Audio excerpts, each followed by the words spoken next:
अभिनय क्षेत्रात काम करणाऱ्या अनेक कलाकारांच्या गाठी कधी सेटवर, कधी कॅमेऱ्यासमोर, तर कधी कॅमेऱ्याच्या मागे जुळतात. अनेक कलाकार आहेत ज्यांनी ऑन स्क्रीन कधी आईची, कधी बहिणीची, तर कधी मैत्रिणीची भूमिका केलेली असते. पण खऱ्या आयुष्यात मात्र हे कलाकार एकमेकांचे नवरा-बायको होतात. असंच काहीसं घडलं आहे एका प्रसिद्ध अभिनेत्याबरोबर आणि अभिनेत्रीबरोबर. मालिकेत भाऊ आणि बहिणीची भूमिका साकारणारे हे दोघे खऱ्या आयुष्यात आता एकमेकांचे नवरा-बायको झाले आहेत. बिग बॉस मराठी 5चा विजेता सूरज चव्हाणने नुकतंच लग्न केलं.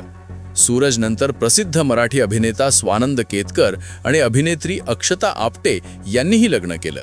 दोघांच्या लग्नाचे फोटो सध्या सोशल मीडियावर व्हायरल होत आहेत. स्वानंद आणि अक्षता यांनी 36 गुणी जोडी मालिकेत एकत्र काम केलं होतं. मालिकेत त्यांनी भाऊ-बहिणीची भूमिका साकारली होती. ऑन स्क्रीन भाऊ-बहीण आता ऑफ स्क्रीन नवरा-बायको झाले आहेत. स्वानंदची बायको अक्षता ही देखील अभिनेत्री आहे. नवरी मिळे हिटलरला या मालिकेत ती महत्त्वाच्या भूमिकेत होती. अभिनयाबरोबरच ती उत्तम कवयित्री आहे. तर स्वानंद तू तेव्हा तशी या मालिकेतून प्रेक्षकांच्या भेटीला आला होता. त्यात त्याने रुमानी खरेच्या बॉयफ्रेंडचा रोल केला होता. या मालिकेतील त्याची भूमिकाही प्रेक्षकांना आवडली होती. अक्षता आणि स्वानंद गेली अनेक वर्ष रिलेशनमध्ये आहेत.